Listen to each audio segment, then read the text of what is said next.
Study IQ IAS, अब तैयारी हुई अफोर्डेबल। हेलो दोस्तों, स्टडी IQ के यूट्यूब चैनल पे आप सभी का बहुत बहुत स्वागत है। मेरा नाम है चंदन शर्मा और मैं आप सबका इस सेशन में हार्दिक अभिनंदन करता हूं। यूपीएससी प्रीलिम्स बहुत ज़्यादा दूर नहीं है। मैं उम्मीद करता हूं कि आपने अपनी तैयारी के मोमेंटम को बनाए रखा है। पिछले एक साल में आपने बहुत सी चीज़ें पढ़ी, इस समय पर आप उसको रिवाइज कर रहे हैं। Revision is very important, but there is something more important and I know this, क्योंकि प्रीलिम्स में मैंने फेलियर्स भी देखे लेकिन सक्सेस भी देखा, वो भी back to back, and not just in UPSC but even in state civil services. So वहां पे ये चीज मुझे समझ में लगी कि रिवीजन करने के अलावा भी एक चीज जरूरी है, और वो चीज है एमसीक्यूज को सॉल्व करने की कैपेबिलिटी। हमें चाहे जितना मर्जी ज्ञान हो, अगर उस ज्ञान को हम एमसीक्यू सॉल्व करने के लिए यूज करना नहीं जानते तो जितना मर्जी पढ़ लो, जहां से मर्जी पढ़ लो, प्रीलिम्स क्रैक करने में प्रॉब्लम आ सकती है। इस चीज को हम समझते हैं, इसलिए हमने अलग अलग इनिशिएटिव स्टार्ट करके रखे हैं। SIP प्लस प्रोग्राम, आप सब उसके बारे में मैं जरूर जानता हूं कि आप भी जानते होंगे, और वहां पे हम पढ़ाई के साथ साथ उस पढ़ाई को कैसे यूज करना है टू क्रैक एमसीक्यूज, वो सब चीजें हम करते हैं। लेकिन कई बच्चे खुद से पढ़ाई कर रहे हैं, रिवीजन भी खुद से कर रहे हैं, तो उनको इस वक्त जरूरत है कि अपनी एमसीक्यू सॉल्व करने की कैपेबिलिटीज को पॉलिश करना शुरू कर दें। इसी चीज के लिए स्टडी IQ ने स्टार्ट किया है discipline based test series, right. So ये स्टार्ट हो रही है 30 जनवरी से 2023 को। इसमें एक 90 डे प्रोग्राम हम फॉलो करेंगे, जहां पे आपको डेली टेस्ट मिलेंगे और उन टेस्ट को आपने विद इन 24 आवर सॉल्व करना है, राइट। हमने भागना नहीं है इन टेस्ट से। इन टेस्ट को आप सॉल्व करेंगे तो आपको एक साइंटिफिक एनालिसिस मिलेगा, वेयर यू पर्टिकुलरली स्टैंड, आपका कहां पे कितने पानी में है, अपने कंपटीशन के मुकाबले आप कहां पे खड़े होते हैं, किन सेक्शंस को आप इंप्रूव कर सकते हैं। तो ये चीजें जरूरी हैं। अगर प्रीलिम्स के क्वेश्चंस को सॉल्व करना है तो इनको शुरू करो, यहां से शुरुआत करो, और जो हमारी खामियां हैं, कमी पेशी जो भी है, वो यहां से इंप्रूव करते करते हम अपने अल्टीमेट एम को अचीव कर सकते हैं। सो 75 से ज्यादा आपको डेली टेस्ट मिलेंगे, डेडिकेटेड करंट अफेयर्स का मटेरियल मिलेगा, 16 ऑल इंडिया टेस्ट होंगे, जिससे कि बेसिकली आपको ये पता लगेगा कि आप अपने कॉम्पिटिशन के मुकाबले में कहां स्टैंड कर रहे हैं। और ये एक मोटिवेशन भी बन सकता है। अगर आप थोड़ा पीछे मान रहे हैं खुद को, तो यू कैन इंप्रूव, ठीक है। प्रीलिम्स के आने से पहले पहले आप खुद को इंप्रूव कर सकते हैं, और इस टेस्ट में एनरोल करके आपको सभी टेस्ट की रिकॉर्डेड डिस्कशन भी मिलेगी, जहां पे ये एक टेक्निक्स हम आपके साथ डिस्कस करेंगे कि बेसिकली क्या जुमले में यूपीएससी हमें फंसाने की कोशिश करती है, या क्या तिगड़म हम लगा के लिमिटेड नॉलेज को यूज करते हुए मैक्सिमम क्वेश्चंस सॉल्व कर सके। सो इसी चीज की एक झलक आज के सेशन में आपको मिलेगी। सो कुछ एमसीक्यूज की प्रैक्टिस करके, पॉलिटी से रिलेटेड एमसीक्यूज रहेंगे, इनकी प्रैक्टिस करके आपकी भी रिवीजन हो जाएगी। You will get to know that how much you can recall from various sections, and एक झलक भी मिल जाएगी। सो अगर आपको लगता है कि इस कोर्स से, इस टेस्ट सीरीज से आप फायदा ले सकते हैं, तो जरूर एनरोल कीजिएगा, राइट। और आपको एक और चीज बता दूं कि मुझे आप ज्वाइन कर सकते हैं, मेरा टेलीग्राम चैनल है, यहां पे आप मुझे ज्वाइन कर सकते हैं, एंड इंस्टाग्राम पे भी डू फॉलो मी, राइट। इसी के साथ इस टेस्ट सीरीज में एनरोल करते टाइम अगर आप CS लाइव कोड यूज करेंगे तो आपको एक्स्ट्रा डिस्काउंट भी मिलेगा, ठीक है। So what code you have to use this code CSLIVE, this is the code that you need to use, ठीक है। मैं यहां पे भी लिख देता हूं ताकि आपको क्लियरली ये नजर आ जाए। This is the code, so extra discount आपको यहां से मिल जाएगा। सो नाउ लेट अस सी कि कौन से हमारे सामने क्वेश्चंस है और उनको कैसे हम सॉल्व कर सकते हैं। So here's the question. आप चाहें तो वीडियो को पॉज करके इसका आंसर बता सकते हैं, एंड क्विकली हमने करना है, ये सारी चीजें हमने क्विकली करनी है, क्योंकि इस टाइम पे इट्स रियली इंपॉर्टेंट कि प्रीलिम से जुड़ी हुई चीजें हमारे टिप्स पर हो, ठीक है। तो यहां पे कोई मुश्किल क्वेश्चन नहीं है। सबसे पहले तो हम यहां पे देख लेंगे कि कुछ पेयर्स हमें दे रखे हैं, करेक्टली मैच पेयर्स को हमने आइडेंटिफाई करने हैं। लेफ्ट साइड पे शेड्यूल दिया हुआ है और राइट साइड पे दिया हुआ है कि ये दरअसल शेड्यूल यानी अनुसूची क्या बताती है। भारत के संविधान में आप सब जानते हैं 12 अनुसूचियां हैं, तो इनके बारे में कुछ कुछ हमें बता रखा है, तो हमने आइडेंटिफाई करना है कि कौन से पेयर्स करेक्टली मैच्ड हैं, ठीक है। तो क्या होगा इसका आंसर, राइट। तो यहां पे आप देख सकते हैं, और आपको पता होना चाहिए कि सेकंड तो फर्स्ट जो हमारा पेयर है कि सेकंड शेड्यूल में प्रिविलेजेस अलाउंसेस के बारे में बताया गया है, ये बिल्कुल ठीक है। फोर्थ शेड्यूल में सीट्स के बारे में बताया गया है, ये भी ठीक है। फिफ्थ और सिक्स्थ शेड्यूल, यहां पे आपको दिक्कत आ सकती है, क्योंकि ये दोनों ही शेड्यूल ट्राइबल एरियाज के एडमिनिस्ट्रेशन के साथ डील करते हैं। लेकिन अगर हमने लक्ष्मीकांत को, जो हमारी स्टैंडर्ड बुक है, उसको रिवाइज करेंगे, और SIP प्लस में हम कुछ इंपॉर्टेंट टेक्निक्स यूज करते हैं अपनी क्लासेस में, जिसकी मदद से आप इन शेड्यूल्स को कैसे याद करना है, उसकी कुछ जुमले या तिगड़म आपको पता लग सकते हैं, तो फिर आपको प्रॉब्लम नहीं आएगी। लेकिन यहां पे होता क्या है कि फिफ्थ शेड्यूल, इस क्वेश्चन में कहा जा रहा है that administration of tribal areas in Assam, Meghalaya, Tripura and Mizoram, and sixth schedule में कहा जा रहा है कि administration and control of schedule areas and schedule tribes. तो यहां पे ना यूपीएससी का एक फेवरेट जुमला है कि वो चीजों को इंटरचेंज कर देती है, यहां पे वही कर रखा है और इस वजह से ये दो पेयर्स हमारे, ठीक है, ये गलत हो जाते हैं। तो पेयर नंबर 3 गलत, पेयर नंबर 2 गलत। हमसे पूछा कितने करेक्टली मैच्ड हैं, और आजकल यूपीएससी इस पैटर्न में क्वेश्चंस पूछ रही है that not just you need to know कि कौन से करेक्टली मैच्ड हैं, कितने करेक्टली मैच्ड हैं, ये भी पता होना चाहिए। तो इसका आंसर क्या बन जाएगा? Automatically B will be the correct answer. लेकिन अब कुछ एक्स्ट्रा चीज मैं आपको बता देता हूं। वैसे तो यहां पे हम सिर्फ क्वेश्चंस को सॉल्व करते हैं, पर चलो SIP प्लस की भी आप एक झलक ले लीजिए। तो यहां पे देखिए, शेड्यूल्स को अगर याद करने में दिक्कत आती है, एक टेक्निक बताता हूं, उस टेक्निक को यूज करके आपको शेड्यूल्स याद करने में काफी आसानी मिलेगी। ठीक है, तो आपने ना सीक्वेंस में कुछ इवेंट्स को समझना है और 1 2 3 4 उसके साथ अटैच होते रहेंगे। जब भी कोई चीज का निर्माण होता है, सबसे पहला काम जो होता है उसका नामकरण किया जाता है। ठीक है, क्या किया जाता है? नामकरण किया जाता है। तो शेड्यूल 1 में name of states and territorial jurisdiction आ जाती है। नामकरण करने के बाद बच्चा पैदा हुआ, नामकरण किया, तो उसको शगुन भी देना होता है। शगुन का मतलब क्या? अलाउंस कोई दी, ठीक है, पैसा दिया। तो ये चीज सेकंड नंबर की ये चीज लिंक हो गई शेड्यूल 2 के साथ, एमोल्यूमेंट्स, अलाउंस एंड प्रिविलेजेस। जब शगुन दिया तो फैमिली ने और उस बच्चे ने ये शपथ ली कि शगुन का सही उपयोग किया जाएगा। तो थर्ड नंबर पे कार्य जो है वो है शपथ से रिलेटेड, और ये बन गया ओथ्स एंड एफर्मेशंस। शपथ लेने के बाद वो फंक्शन, वो समारोह सारा हो गया। Everyone is now seated down. ठीक है, तो यहां से सीटेड डाउन से हमने ये एक एनेक्डोट मैं बता रहा हूं, निमोनिक बता रहा हूं, जिसको यूज करके आप याद कर सकते हैं। ठीक है, चौथे नंबर पे काम, सब लोग बैठ गए, तो शेड्यूल 4 बन गया एलोकेशन ऑफ राज्यसभा सीट्स। अब पांचवा नंबर जो हमारे क्वेश्चन का सबसे क्रूशियल पार्ट था, 5 से आपने याद रखना है पांडव। महाभारत तो हम सबने देख रखी है, और आपको यह भी पता होगा कि पांडवों को वनवास जाना पड़ा था। ठीक है, उनको आदिवासियों की तरह रहना पड़ा था। सो 5 को, शेड्यूल 5 को आप लिंक कर सकते हैं administration and control of what? Schedule areas and schedule tribes. Right, तो 5 को लिंक कर दिया हमने शेड्यूल एरिया, शेड्यूल ट्राइब्स के साथ, पांडवों की एग्जाम्पल लेके। और ये जो एडमिनिस्ट्रेशन है ये जनरल है, ब्रॉड लेवल पे है, स्पेसिफिक नहीं है। लेकिन 5 से एक स्टेप आगे बढ़ेंगे तो 5 बन जाएगा 6। तो ये शेड्यूल्ड एरियाज और ट्राइब्स की जो एडमिनिस्ट्रेशन रहेगी वो रहेगी इन 4 स्टेट्स की। ठीक है, आपको पता है what does AMTM stands for, हमने क्वेश्चन में भी देखा। इसके बाद शेड्यूल 7 को हिंदी में क्या कहते हैं? 7। इसी से हमने वर्ड बना दिया साथ। ठीक है, हिंदी में 7, ये बना दिया इसको 7। और अगर साथ साथ चलना है तो क्या करना पड़ेगा? पावर्स को डिस्ट्रीब्यूट करना पड़ेगा। सो 7 will stand for distribution of powers. Schedule 8 ये लैंग्वेजेस का है, ये हम सभी को पता है। ठीक है, आए दिन इसके बारे में चर्चा होती रहती है।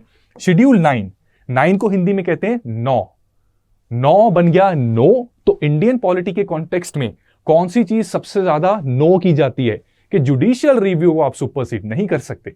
तो शेड्यूल 9 बन गया to protect laws from judicial scrutiny, जिसको सुप्रीम कोर्ट ने कहा है कि ये नल एंड वॉइड है, जुडिशियल रिव्यू को नहीं आप ओवर रूल कर सकते। शेड्यूल 10, अब 1 है इसमें और 0 है। बाइनरी अगर आपको समझ में आता है 1 एंड 0, तो 1 और 0 एक दूसरे के एंटी हैं। ठीक है, एक दूसरे के अगेंस्ट रहते हैं, कंट्रास्ट है इनमें। ये एक दूसरे के एंटी हैं, तो यहां से बन गया एंटी डिफेक्शन लॉ। और 11 12 ये लोकल बॉडीज के साथ डील करते हैं। और गांव में कहावत है कि गांव के 2 छोरे एक और एक मिलके बना देते हैं 11, और शहर वालों के बजा देते हैं 12। ठीक है, with all due respect to शहर वाले, आप भी इस निमोनिक को यूज कर सकते हैं टू रिमेंबर दिस शेड्यूल। तो 11 बन गया हमारा पंचायत से रिलेटेड, और 12 बन गया म्यूनिसिपैलिटी से रिलेटेड। तो इस तरीके की कहानी को यूज करके आप शेड्यूल 1 से लेकर शेड्यूल 12 के क्या कॉन्टेंट्स हैं ये याद कर सकते हैं। ऐसी इंटरेस्टिंग चीजें हम अपने SIP प्लस प्रोग्राम में यूज करते रहते हैं from time to time. Right, तो इससे हम इस आंसर तक भी पहुंच गए। ठीक है, एंड इसका फायदा आप ले सकते हैं SIP प्लस प्रोग्राम का, क्योंकि यहां पे अभी सेल चल रही है। राइट, 27 जनवरी को इसका 4th बैच स्टार्ट हो रहा है। CS लाइव कोड यूज करने पे आपको रिपब्लिक डे की ओकेजन पर एक्स्ट्रा ऑफर मिलेगा, एक्स्ट्रा ऑफ मिलेगा। ठीक है, एक्स्ट्रा डिस्काउंट मिलेगा। एंड नॉर्मल डेज पे भी जो मैक्सिमम पॉसिबल डिस्काउंट है वो CS लाइव कोड अगर आप यूज करेंगे तो उससे आप अवेल कर सकते हैं। ठीक है, ये कोड आप यूज कीजिए, और 3 PM वाला ये बैच रहेगा। इस बैच में एनरोल करके आपको घर पे होम डिलीवर्ड बुकलेट्स दी जाएंगी, आपके डेली लाइव सेशंस होंगे, जिसमें आपको एक प्रॉपर प्रीलिम्स ओरिएंटेड तैयारी करवाई जाएगी, क्योंकि इस वक्त आपका सिर्फ और सिर्फ फोकस प्रीलिम्स रहना चाहिए। और डेली डिसिप्लिन बेस्ड टेस्ट उसका भी पार्ट रहने वाले हैं, ठीक है। लेकिन हाँ, कई लोग खुद से तैयारी करते हैं तो उनको सजेस्ट करेंगे कि वो अगर रिवीजन और स्टडीज खुद कर रहे हैं तो टेस्ट सीरीज कम से कम इसमें जरूर एनरोल करें। Having said that, second question पे आते हैं। ये क्वेश्चन अगेन पॉलिटी और हिस्ट्री के बीच में एक ओवरलैप आता है, उससे रिलेटेड है, ठीक है। ये क्वेश्चन कह रहे हैं that consider the following statements. आपको यहां पे फीचर्स दे रखे हैं किसके, रेगुलेटिंग एक्ट ऑफ 1773 के। तो पहली स्टेटमेंट कह रही है that British cabinet was given the right to exercise control over East India companies affair in India for the first time. Second statement is saying governor of Bengal was made governor general of India with an executive council of 4 members to assist him. Third is saying it excluded matters arising in collection of revenue from jurisdiction of Supreme Court of Calcutta. And fourth is saying that it made governors of Bombay and Madras presidencies subordinate to Governor General. Answer comment में लिखिए, ठीक है, comment में लिखिए, type the answer, क्या होगा इसका answer. देखो, इसको ना सॉल्व करने के लिए हम कुछ तिगड़म और कुछ चीजें यूज करते हैं टू क्रैक दिस क्वेश्चन। सबसे पहले तो मैं आपको बता दूं कि आज के बाद आपने जब भी कॉन्स्टिट्यूशनल डेवलपमेंट्स अंडर ब्रिटिश, इससे रिलेटेड कोई भी चीजें पढ़नी है जिसमें हमारे रेगुलेटिंग एक्ट्स आ जाते हैं, गवर्नमेंट ऑफ इंडिया एक्ट 1919, 1935, ये सारी चीजें आ जाती हैं, वहां पे जब भी कभी कोई चीज पहली बार इंट्रोड्यूस हुई उसकी तरफ खास ध्यान रखना है, वो हमारे क्वेश्चन का पार्ट बनेगा। दूसरी चीज, इस क्वेश्चन के कॉन्टेक्स्ट में सेकेंड स्टेटमेंट को ध्यान से देखिए। सेकेंड स्टेटमेंट में ऐसा है, ये कह रहे हैं governor of Bengal was made governor general of India. Comments में लिखिए who was the first governor general of India. आप सबको पता है, ठीक है। And who was the first governor general, ये भी बताइए। तो William Bentinck and Warren Hastings, इन दोनों में डिफरेंस है और वो चीज हमें पता होनी चाहिए, हिस्ट्री का भी पार्ट बनता है। तो इस चीज को देख के हम समझ सकते हैं कि गवर्नर जनरल ऑफ इंडिया 1773 में तो नहीं आना चाहिए, ये तो 1833 के पास वाली डेवलपमेंट्स है, राइट। तो यहां से हम क्लियरली समझ सकते हैं कि ये स्टेटमेंट तो पक्का गलत है, ठीक है। गवर्नर जनरल ऑफ बंगाल को इस एक्ट से गवर्नर जनरल ऑफ इंडिया नहीं बल्कि गवर्नर जनरल बनाया गया था, गवर्नर जनरल ऑफ इंडिया नहीं बनाया गया था। और इसी के साथ साथ डेवलपमेंट ये हुई थी कि बॉम्बे एंड मद्रास प्रेसिडेंसी को बंगाल के सबऑर्डिनेट कर दिया गया था, तभी तो वो गवर्नर से गवर्नर जनरल बन गए।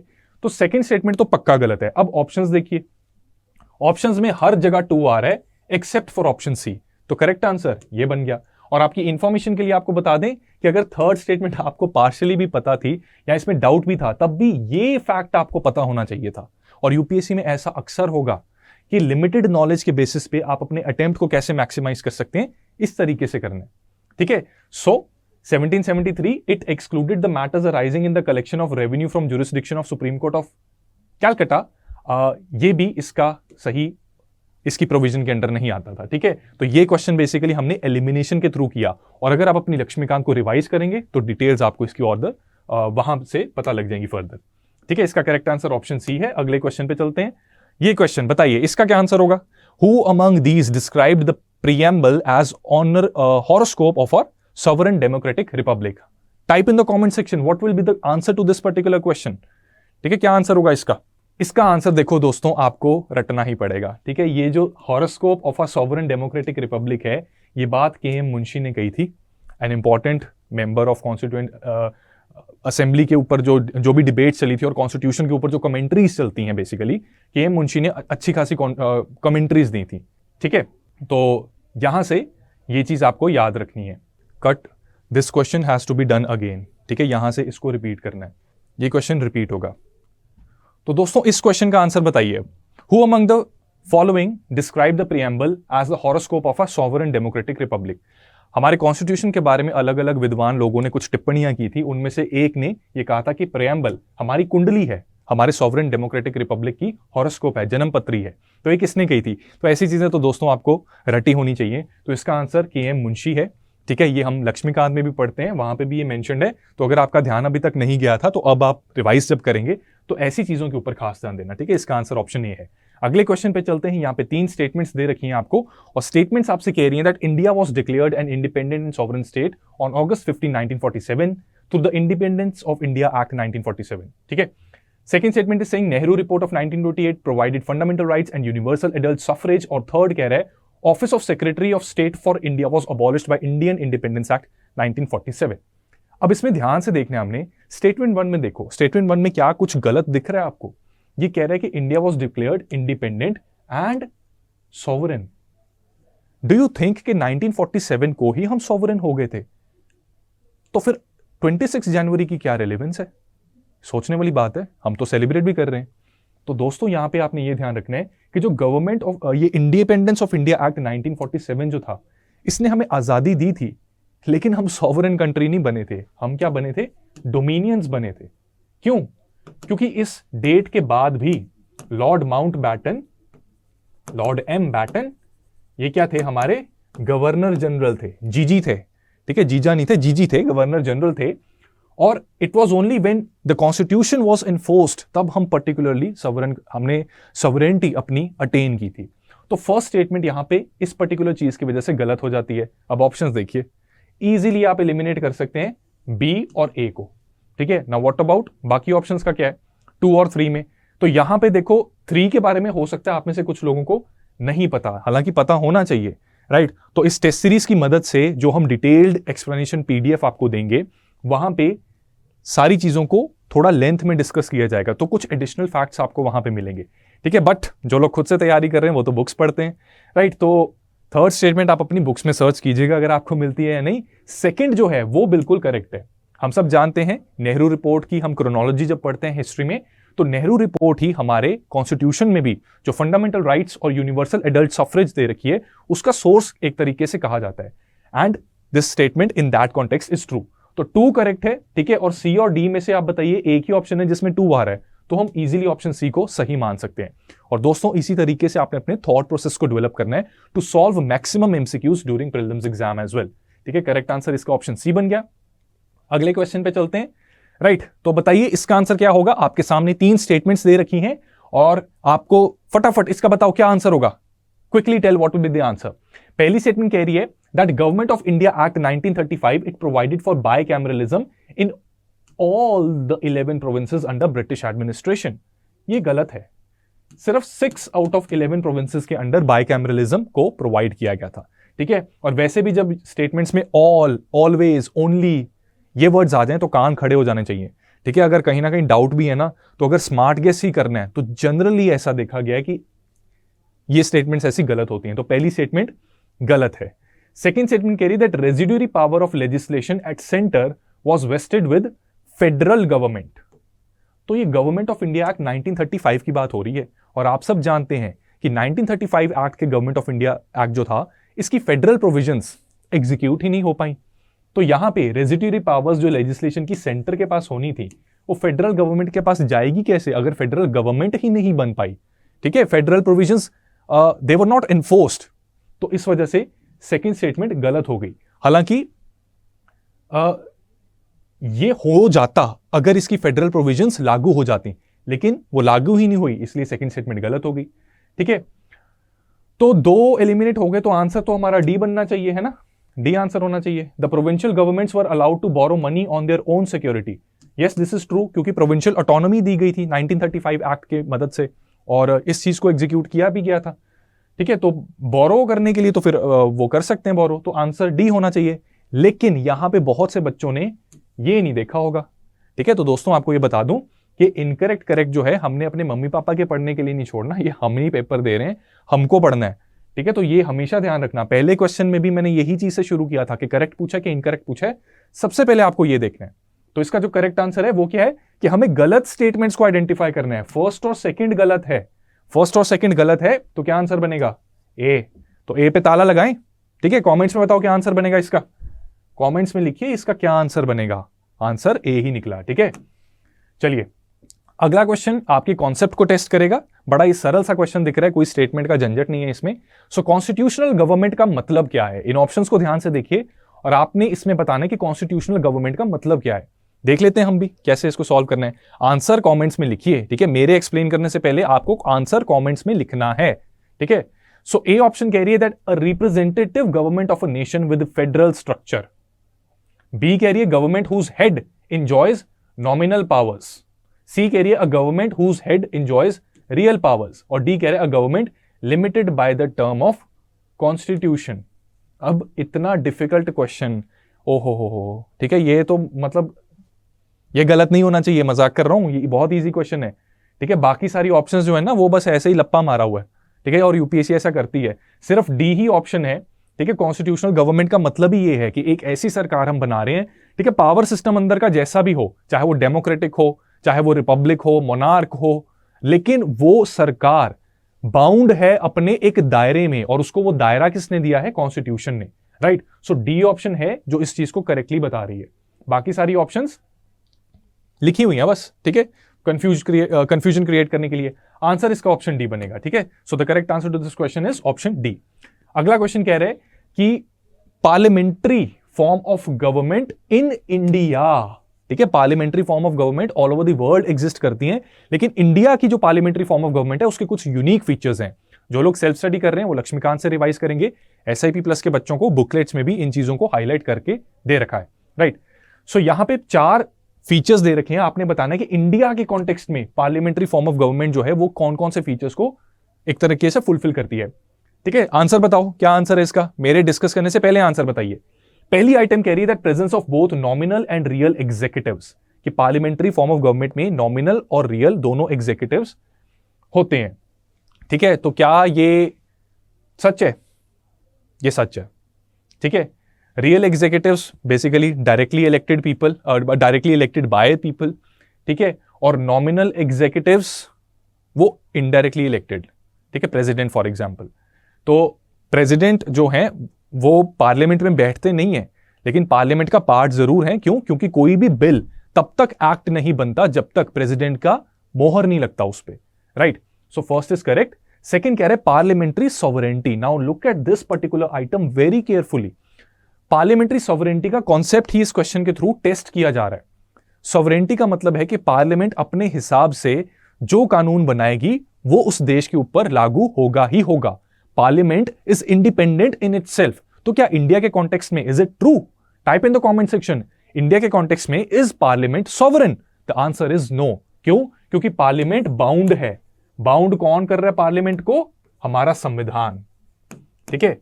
गणतंत्र दिवस हम सेलिब्रेट कर रहे हैं तो ये चीज भी हमें पता होनी चाहिए, ठीक है। हमारा संविधान है जो पार्लियामेंट को बाउंड करता है। अब देखो, सेकंड को एलिमिनेट कर दो।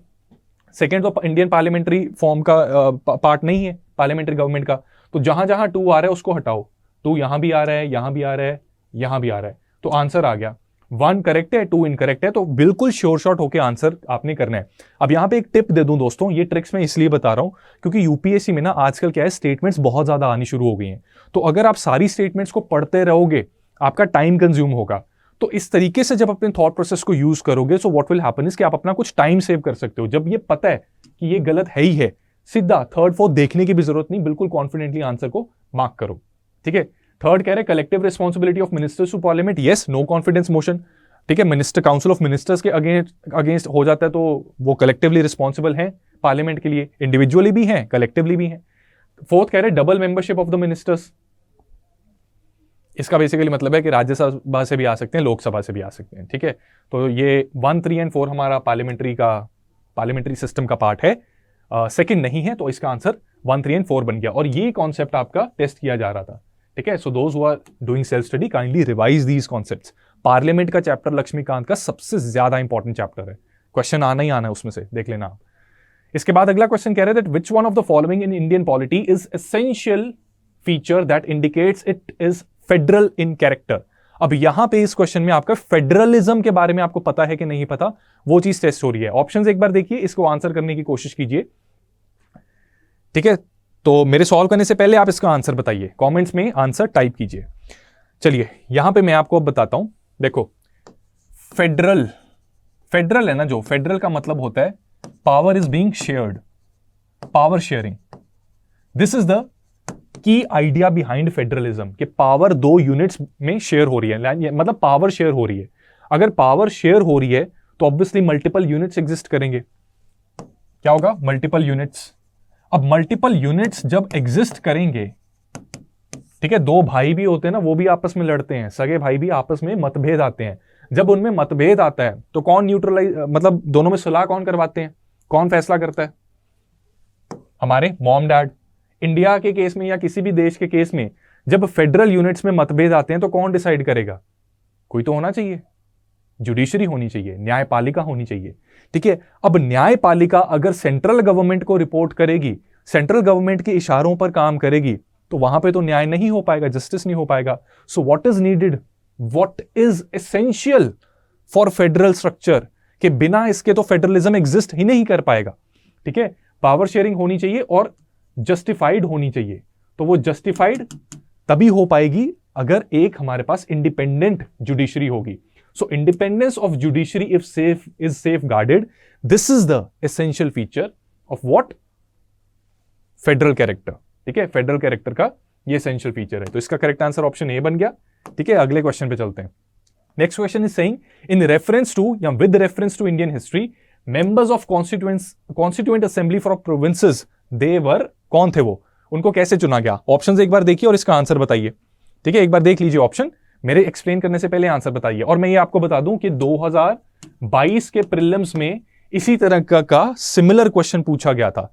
ठीक है, उसमें क्या था, वो उसमें स्टेटमेंट बेस्ड क्वेश्चन था वो, लेकिन अगर आपको इस चीज की नॉलेज थी ना तो उसमें एलिमिनेशन के थ्रू आप सीधा सटीक करेक्ट आंसर मार्क कर सकते थे। ठीक है, तो ऐसा क्वेश्चन आप एक्सपेक्ट कर सकते हैं। ए ऑप्शन कह रही है that they were directly elected by people of those provinces, ये गलत है। B is saying that they were nominated by Indian National Congress and Muslim League, no, ये भी गलत है। दो पार्टियों को पावर नहीं दे रखी थी कॉन्स्टिट्यूएंट असेंबली बनाने के लिए। ठीक है, ये गलत है। Elected by provincial legislative assemblies, this is true. जो कॉन्स्टिट्यूएंट असेंबली में जो मेंबर्स बने थे, ठीक है, कॉन्स्टिट्यूएंट असेंबली एक तरीके की उस टाइम पे पार्लियामेंट की तरह ही बैठी थी और उन्होंने कॉन्स्टिट्यूशन बनाया था। अब वहां पे कौन जाएगा कौन नहीं जाएगा, इसका जो फैसला था वो किया था हमारे कंट्री के उस टाइम की जो प्रोविंशियल लेजिस्लेटिव असेंबलीज थी। उन्होंने इन कॉन्स्टिट्यूएंट असेंबली के मेंबर्स को एक तरीके से इलेक्ट किया था। सो सी इसका करेक्ट आंसर है। इस चीज को ना केवल हम पॉलिटी में स्टडी करते हैं बट हिस्ट्री में भी पढ़ा जाता है। ठीक है, तो जो कॉन्स्टिट्यूशनल बैकग्राउंड है वो हमारे हिस्ट्री का भी पार्ट है। तो इसलिए ये ना, जैसे होता है ना सेक्शंस बनते हैं, लिथोस्फेयर, हाइड्रोस्फेयर, एटमोस्फेयर, बीच में एक हमारा बनता है जिंदगी जिसको कहते हैं बायोस्फेयर। तो जो सेक्शंस मल्टीपल कंपोनेंट्स का ओवरलैप में एग्जिस्ट कर रहे हैं ना, उनके ऊपर आपने खास ध्यान देना है। ठीक है, ऐसे क्वेश्चंस इसलिए 22 में भी इसी वजह से इस तरीके का क्वेश्चन आया था। तो सी इसका करेक्ट आंसर हो गया। अगला क्वेश्चन कह रहे थे democratic government is a government that is what. तो आप एक बार ऑप्शंस देख लीजिए, करेक्ट आंसर कमेंट में लिखिए। ठीक है, so democratic government is a government which is what, that is formed through direct elections. अच्छा जी, चाइना में भी होते हैं, चाइना डेमोक्रेटिक है। ठीक है, ये सफिशिएंट कंडीशन नहीं है। और जिन्होंने ए मार्क किए ना, अब जान लीजिए। ठीक है, और अच्छा ही अगर यहां गलत हो गया ना तो कोई बात नहीं, एग्जाम में गलत करने से बच जाओगे। बी कह रहे हैं where the head of state is elected by the people. England में मोनार्क है, ठीक है, हेड ऑफ स्टेट। पहले क्वीन एलिजाबेथ थी, अब कौन है? अब कौन है? हैरी के पापा। ठीक है, कौन है वो? King Charles, right. सो वहां पे मोनार्क है, लोगों ने तो नहीं इलेक्ट किया उन्हें, लेकिन डेमोक्रेसी है वहां पे, पार्लियामेंट बनती है, लॉज वो पास करती है, इसलिए ये भी आंसर नहीं है। ठीक है, हमने यहां पे बेस्ट ऑप्शन सेलेक्ट करनी है, ये याद रखना। कई बार यूपीएससी में ऐसी कंफ्यूजन आ जाती है दैट आपको कहीं पे प्रॉब्लम्स आ सकती हैं। ठीक है, सारी ऑप्शंस करेक्ट लिखती हैं लेकिन बेस्ट, उनमें से बेस्ट ऑप्शन को चूज करना है। ठीक है, तो एक भी एक्सेप्शन अगर मिल रही है, यहां पे हमें मिली चाइना की एक्सेप्शन, यहां पे इंग्लैंड की एक्सेप्शन मिल गई, तो ये दोनों ही हमारे आंसर में नहीं आएंगी। सी कह रहे that explains its actions and defend its decisions to the people, और डी कह रहे हैं governs its citizens through a written constitution, right. तो देखो, जरूरी नहीं है कि रिटन कॉन्स्टिट्यूशन से ही सिटीजंस को गवर्न किया जा सकता है। अगेन यहां पे भी इंग्लैंड की एग्जांपल आएगी।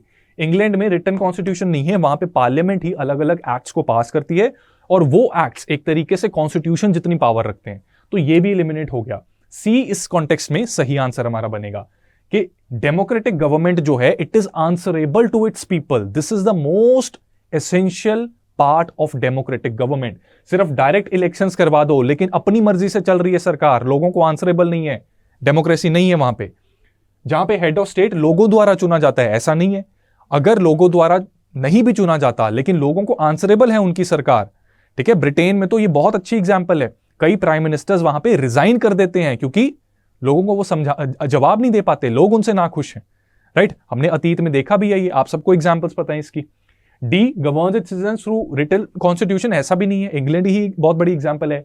सी इस कॉन्टेक्स्ट में सही आंसर बनेगा। और ये कॉन्सेप्चुअल क्वेश्चन है, डेमोक्रेसी का एक तरीके से आपका कॉन्सेप्ट टेस्ट कर रहा था। SIP प्लस वालों को बहुत अच्छे से ये समझ आ गया होगा, ठीक है। एनीवेज आगे बढ़ते हैं। यहां पे अगेन 4 स्टेटमेंट्स दी हुई हैं, करेक्ट को ढूंढना है। तो बताइए क्या आंसर होगा इसका, स्टेटमेंट्स को पढ़ लो एक बार। Indian constitution allows discrimination in favour of ensuring equity among citizens. ठीक है, ये एनसीईआरटी में इक्विटी वर्सेस इक्वालिटी को आप पढ़ते हैं। ठीक है, और इंडियन कॉन्स्टिट्यूशन में डिस्क्रिमिनेशन को ऑल्दो बैन किया हुआ है। कमेंट्स में बताइए कौन सा आर्टिकल है जो डिस्क्रिमिनेशन अलाउ नहीं करता। ठीक है, इसको कमेंट्स में बताइए। तो लेकिन कुछ जगहों पे कॉन्स्टिट्यूशन ने कहा है कि डिस्क्रिमिनेशन अलाउड है, राइट। सो इक्विटी को प्रमोट करने के लिए डिस्क्रिमिनेशन अलाउ हम करते हैं, यानी कि दो लोग अगर सेम सर्कमस्टांसेस में हैं तब उनको इक्वली ट्रीट किया जाएगा। लेकिन अगर दो लोगों के सेम सर्कमस्टांसेस नहीं है तो जो थोड़ा खराब सर्कमस्टांसेस में है उसको इक्वल लाने के लिए आप डिस्क्रिमिनेट कर सकते हैं। That is the meaning of equity. NCERT में इस तरीके का एक पोडियम बना के रखा हुआ है। ठीक है, यहां पे लंबी हाइट वाला एक इंसान है, यहां पे मॉडरेट हाइट वाला इंसान है और यहां पे बहुत छोटी हाइट वाला इंसान है। ठीक है, और सबका जो ऊपर का टॉप का लेवल है वो सिमिलर है। तो this is what is equity. Equality होता कि इर्रेस्पेक्टिव ऑफ योर हाइट आपको सेम लेवल का पोडियम मिला होता। तो लंबा बहुत ऊंचा होता, छोटी हाइट वाला बहुत नीचे होता, मीडियम हाइट वाला इन दोनों के बीच में होता। So this is what is equality, this is equity. ठीक है, एनसीईआरटी में ये कॉन्सेप्ट बहुत ही अच्छे से गिवन है और वही चीज यहां पे टेस्ट की जा रही थी। पहली स्टेटमेंट करेक्ट है। सेकंड कह रहे हैं as per constitution equality is more important than equity. ये गलत है। अगर इक्वालिटी ज्यादा इंपॉर्टेंट होती तो फर्स्ट स्टेटमेंट करेक्ट क्यों होती, ये प्रोविजन दी ही क्यों होती, डिस्क्रिमिनेशन क्यों अलाउ करता।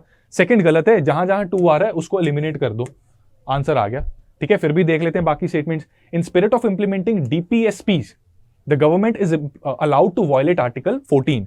ये बताओ ये ट्रू है कि गलत है।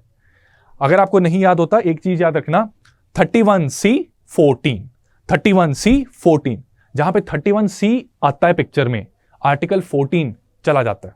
ठीक है, ये सुप्रीम कोर्ट ने कहा है, लक्ष्मीकांत ने गिवन है। तो basically directive principle of state policies को, ठीक है, अगर हमने एग्जीक्यूट करना है तो आर्टिकल 31C कहता है कि इनको एग्जीक्यूट करने के लिए इक्वालिटी को इग्नोर किया जा सकता है, आर्टिकल 14 को वायलेट किया जा सकता है, प्रोवाइडेड वो इक्वालिटी एक तरीके से पॉजिटिव डिस्क्रिमिनेशन कर रहे हैं। फोर्थ कह रहे हैं special assistance in the form of affirmative action helps in promoting equality among citizens. तो ये भी ट्रू है।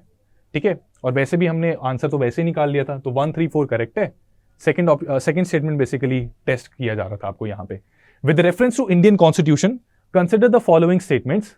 ठीक है, 3 स्टेटमेंट्स हैं और आपने देखना है कि ये कौन सा जो फंक्शन है ये कॉन्स्टिट्यूशन देता है। 1 कह रहे serving as the guide for governments to formulate laws and policies for poverty reduction.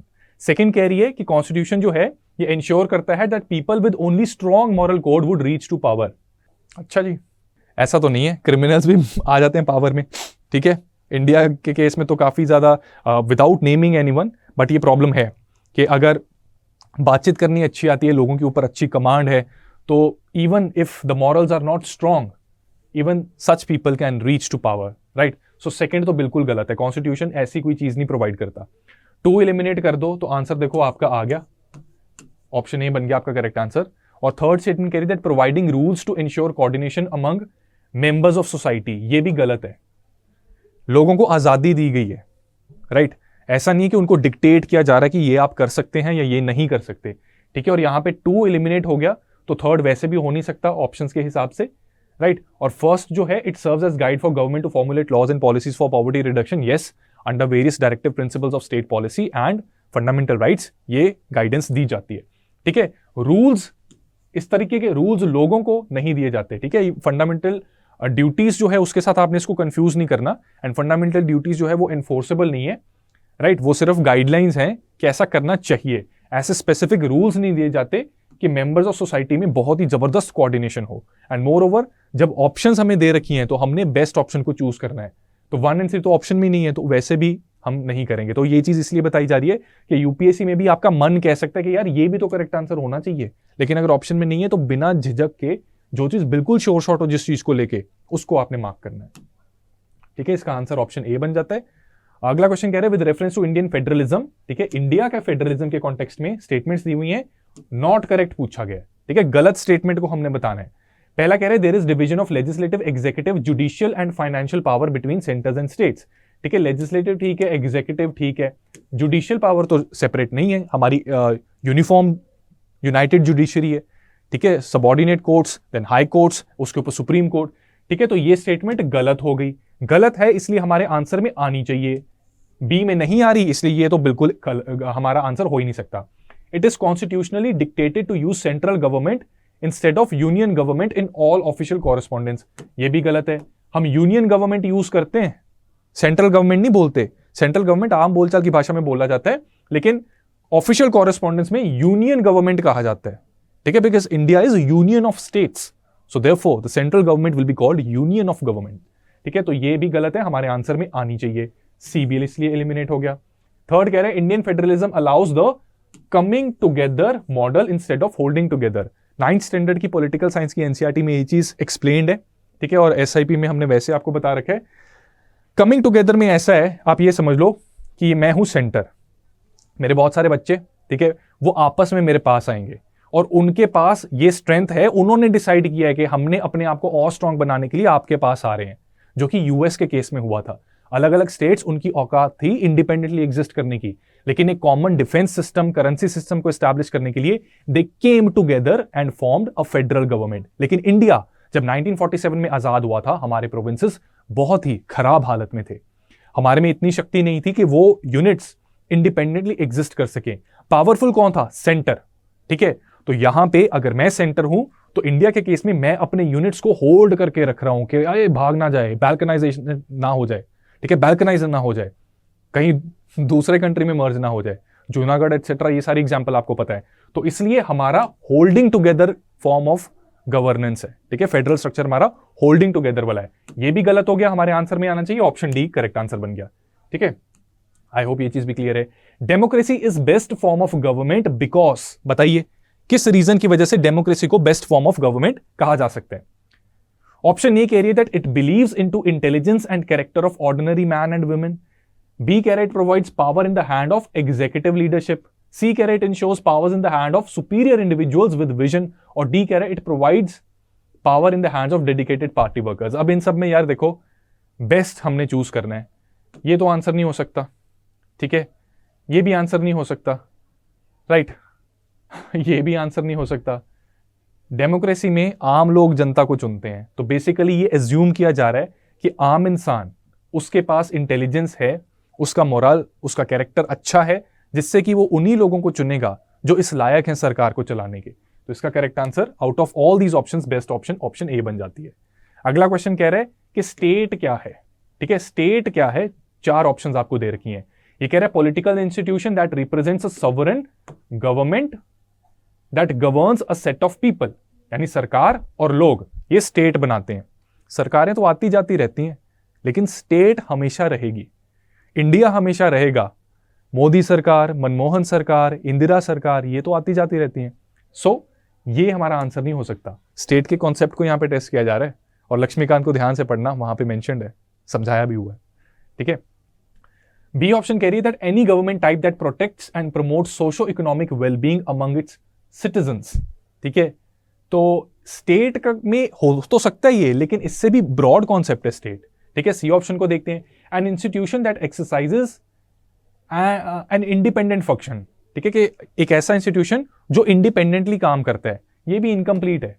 तो हमें पता है कि स्टेट जो है उसमें क्या होता है, सबसे पहले टेरिटरी होती है, एक टेरिटरी में रहने वाले लोग होते हैं, और वो लोग चूज करते हैं एक सरकार। तो ये तीनों चीजें जब मिलती हैं तब स्टेट का निर्माण होता है। तो a political institution which represents sovereign people who occupy a definite territory that is formed, that is what is called as state. Territory में ये आजाद लोग हैं जो चुनेंगे, अपने में से ही कुछ लोग जो उनको गवर्न करेंगे, वो सरकार बनेगी, और इस पूरे प्रोसेस से क्या होगा, इसको स्टेट कहा जाएगा। ठीक है, इट्स अ ब्रॉड कॉन्सेप्ट। इसका करेक्ट आंसर ऑप्शन डी बन गया। ठीक है, so that was all for this particular session. मैं उम्मीद करता हूं कि इस सेशन की मदद से आपको काफी चीजें क्लियर हुई हैं कि क्वेश्चंस को सॉल्व करने के लिए हमें अपने थॉट प्रोसेस को डेवलप करने की जरूरत है, क्योंकि हम जितना मर्जी पढ़ लें उसको यूज करना आना चाहिए।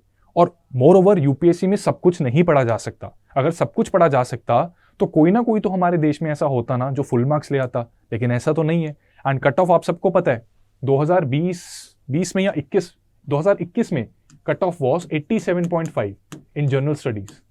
2022 में एज्यूम किया जा रहा है कि अराउंड 97 98 कट ऑफ है, और पिछले कई सालों में कट ऑफ जो है 100 को क्रॉस नहीं कर रही, 95 के आसपास है जनरल कैटेगरी की। सो इसका मतलब ये है कि सब कुछ, everything under the sun can not be studied, but yes the most important things they are to be studied. उनको रिवाइज करना भी जरूरी है, और उनको एमसीक्यूज में कैसे यूज करना है, that is the most important part, right. तो इस सीरीज के साथ बने रहिए, हम ऐसे क्वेश्चंस आपके सामने लाते रहेंगे, आप अपनी रिवीजन करते रहिए और इनकी प्रैक्टिस के थ्रू आप खुद को टेस्ट भी करते रहिए। एंड हाँ, अगर आप फर्दर अपनी एनहांसमेंट करना चाहते हैं क्वेश्चन सॉल्विंग एबिलिटीज में, तो स्टडी आईक्यू की डिसिप्लिन बेस्ड टेस्ट सीरीज में एनरोल करना ना भूलें। लिंक्स आपको डिस्क्रिप्शन में मिल जाएंगे, and by using the code CS Live you can avail really exciting offers and extra special discount, right? So enroll in this program and add value to your preparation, and my best wishes and prayers कि आपका prelims जरूर crack हो। That's all from my side today, friends. Thank you so much. Study IQ IAS, अब तैयारी हुई affordable.